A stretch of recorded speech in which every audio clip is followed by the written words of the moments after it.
Hey my love, so today I'm going to be showing y'all how I made my 30-inch Kendra Boutique lace frontal wig, honey, and I loved how it came out. So hopefully this video is helpful to somebody. For my frontal, I did get me an Aliexpress frontal because I'm still getting my plucking down packed to how I like it, and I didn't want to experiment on the expensive Kendra's frontal. Aliexpress said that they frontal was an HD lace, but they be lying sometimes, so I really don't know. But I did put the details on the screen if anybody wanted to go ahead and get it themselves. Currently I'm just spraying it with some got2b glue just to get the hair out the way, so when I bleach it, it doesn't run through the hair and the roots. For my bleach, I'm using a blue pack, a kaleidoscope bleach, and I'm going to make my mixture very like stiff kind of. You don't want it drippy or nothing or too liquidy, because if it's dripping off your brush, then when you apply it to the lace, it's going to drip right through the lace onto the root of the hair, and that's how you have yellow brassy roots. So I got me 5 bundles from Kendra's Boutique. I believe I got me a 26, 2 28s, and 2 30s. I got 5 bundles because my best friend was stressing. When you get your 30-inch, make sure you got 5 bundles so it's not thin.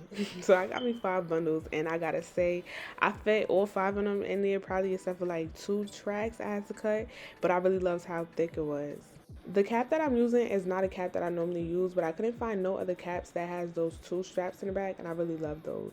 But anyways, when you put your wig on, like the frontal on, when you put the frontal on the cap, you don't want to put the frontal directly on where the cap starts. You want the frontal to be up a little bit. So where my finger is where my cap starts, and then you see where the frontal piece actually starts. So I actually ended up moving it up a little bit more before I sewed it down.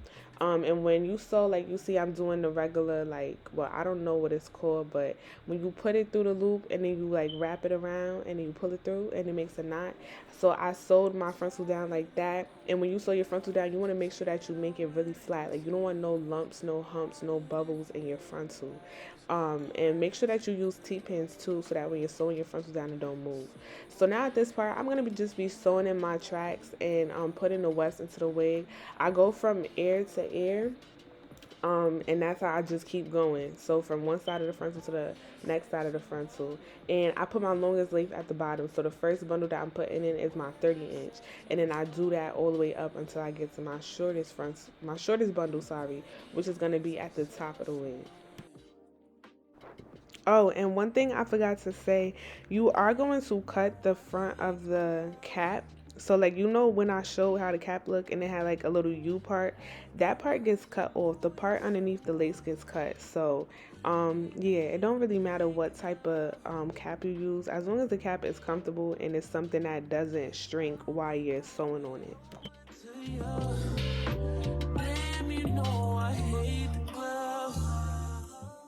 So I do not cut my wefts. If you could not tell by now, I use the fold over method. The only time I cut the wefts is when I get to the end of the wig and I'm finished. Like I said, I had probably like a track left over, so that's what got cut.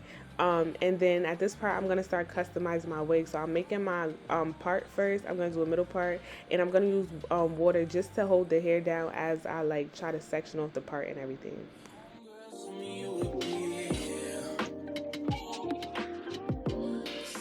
So this is not a plucking tutorial either, because like I said, I'm still getting my plucking down pat, but I just go in sections and I pluck until it looks like how I want it to look. So I'm gonna show y'all like how it's coming along, and then how the other side looks that's not plucked. So yeah, I just do keep going back and forth until it looks how I want it to look, and I work in sections. Lost on my self-control, oh baby. When I start plucking in the front, I go at an angle, but I still work in sections. And I finished the wig really, really late at night, so I didn't actually try it on until the next day. And when I tried it on, I didn't straighten it or nothing, but I really loved how the wig came out. I really, really, really loved how the frontal looked on me and how it melted as well. So this was definitely a cheap frontal find that worked out really, really good. But I love Kendra's hair, of course, because Kendra's hair always is going to do what Kendra's hair needs to do, period. But I loved how this wig came out, and I hope y'all enjoyed the video. Make sure you like, comment, and subscribe, and share it. And let me know what y'all want to see next. Period, period. Hey, hey.